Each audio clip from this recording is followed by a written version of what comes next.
What is up, XRP community? Welcome back to another video. Thank you for joining me. I want to talk about a major bank with an XRP Ripple patent, the ICE9 Black Swan scenario, and a major new Ripple partnership including JP Morgan. It's been a past good few days for crypto with Bitcoin thrusting through that resistance of 61K, sitting right at around 63K. A rising tide raises all ships. In the SEC lawsuit against Kraken, the crypto exchange, they also have one against Coinbase and Binance, regulation by enforcement. It is going to proceed to trial. Kraken tried to throw it out, but this is something we'll want to monitor in the short to medium term because all of these lawsuits are setting precedents for years to come. Found this interesting right here. The average amount of XRP per wallet is 12,000 XRP, or around 6,000 US dollars, which for an average is not too bad. You think on average most Americans don't have $1,000 in their savings account. $6,000 is the average crypto portfolio for an XRP holder.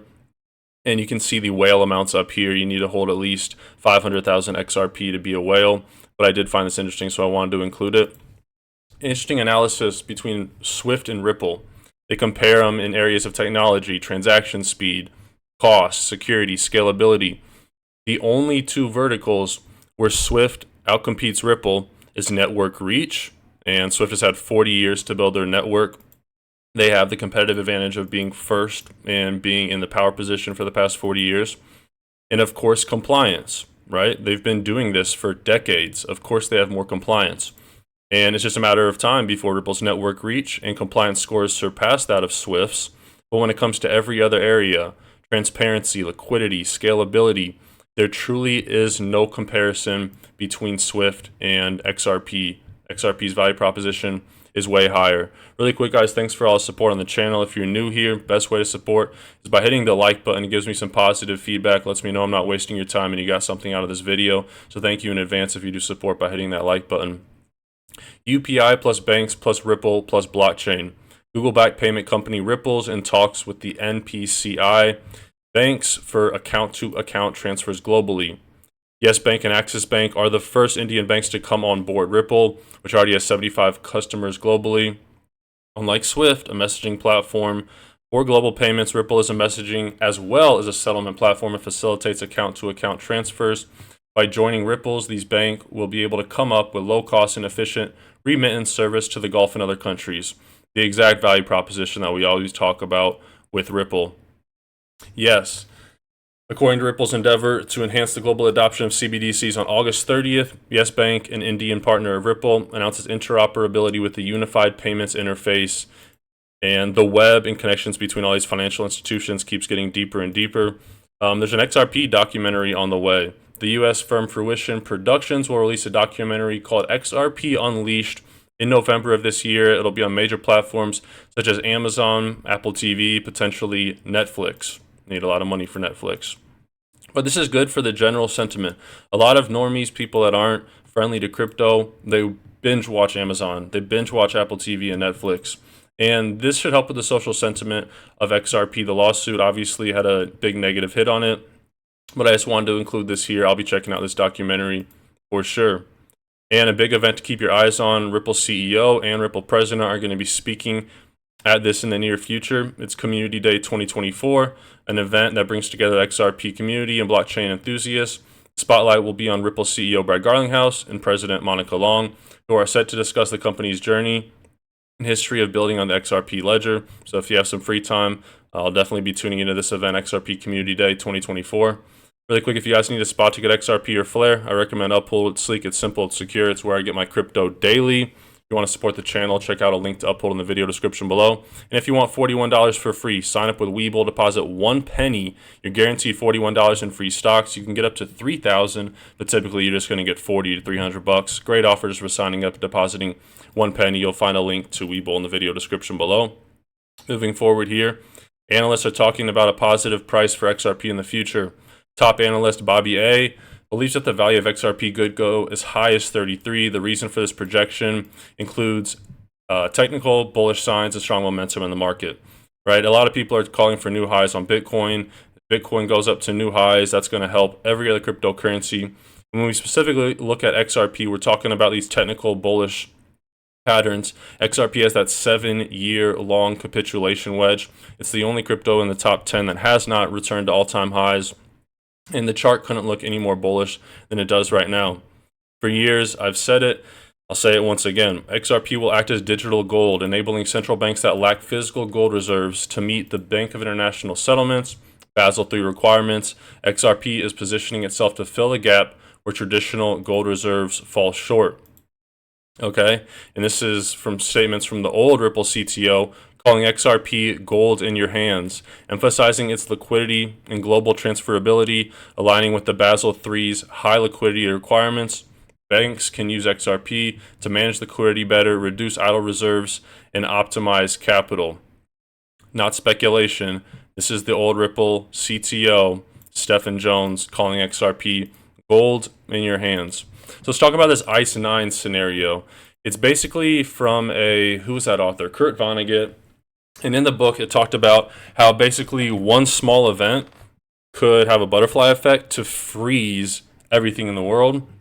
And they apply this ICE9 effect to global liquidity in the financial markets a lot. Take a listen to this. I came away from all three meetings convinced of one thing. When the next crisis hits, the elites are planning to freeze the financial system, and they'll replace it with a new system, one not based on the U.S. dollar. When that happens, we'll wake up to a very strange and disturbing new reality. And for our viewers that are watching today, what might their reality look like that morning? How does this manifest? First, they'll have gone to bed knowing that a massive financial crisis was underway. But when they wake up, they'll find it has worsened and the contagion has spread worldwide. When they go to withdraw money, their ATM will say closed temporarily. When they go to sell stocks, their account will say transaction not available. When they go to their local business, that business will only accept cash if it's open. As citizens realize they're being barred from their money, riots will erupt. It's going to get really bad really quickly. How would such a freeze actually work? And wouldn't that be highly illegal? Well, it wouldn't be illegal technically because they've been quietly laying the groundwork for years. They've rigged the financial laws, changed the rules of the game to allow this to happen. The stage is set. They have the levers in place. The lights are positioned. Now someone just needs to flick a switch and they'll impose ICE9 rapidly. And again, So once again, the flick of the switch, to parlay into this right here, confirmation from the Central Bank of Canada indicates that the switch refers to the activation of blockchain technology. Carol Wilkins, the Deputy Governor of the Bank of Canada, explains that the financial technology currently used by financial institutions may not function as well in the future, which will encourage the switch to blockchain. In her words, things may start to go wrong, as if they already haven't gone wrong. This suggests that a failure within the current financial system could be on the horizon, potentially accelerating blockchain adoption, something like an ICE9 scenario. David Schwartz also confirmed that a lack of confidence among banks is a primary factor in flipping the switch to a cryptocurrency-based transaction such as XRP. Okay? Lack of confidence among banks. Definitely seeing that in the global markets right now. And speaking of banks, the Ripple payment is more popular among banks from this document right here. They say, while Bitcoin is seeking increasing use by individuals and organizations as a virtual currency, Ripple payment system is more popular among banks. The Ripple Net is a consortium of more than 200 financial institutions based in more than 40 countries, allowing the facilitation of cross-border payments. This was not made for retail. This was made for the bankers. And a big partnership here. NIUM is a Ripple partner, and they have just teamed up with JP Morgan. Take a look at this document right here, talking about cross-border instantaneous payments through the JP Morgan portal with who? NIUM, NIUM as their partner. Ripple has a NIUM partnership, leveraging the strength of both companies to reduce transaction costs, increase transaction speed, expand NIUM's global network reach, and enhance transparency. All of the things that they compare Swift and XRP to, and ultimately when picking the winner of cross-border payments, the winner of an enterprise blockchain solution, expanded reach, transparency, fast speeds, reduced costs, those are all going to be key factors. And this here came out from 604 XRP.